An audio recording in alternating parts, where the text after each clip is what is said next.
What's the meaning of ageist? Ageist. Ageist. Ageist.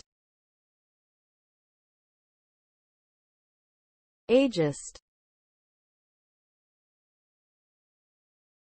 Ageist. Ageist refers to the act of discriminating against individuals based on their age, often negatively stereotyping and treating older adults as less capable or valuable than younger individuals. It is a form of prejudice that can lead to unfair treatment in various areas of life, including employment, healthcare, and social opportunities.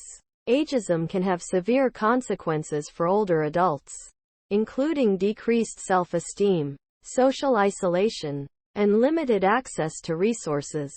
To combat ageism, it is important to recognize its existence and actively work towards creating a more inclusive, age-diverse society.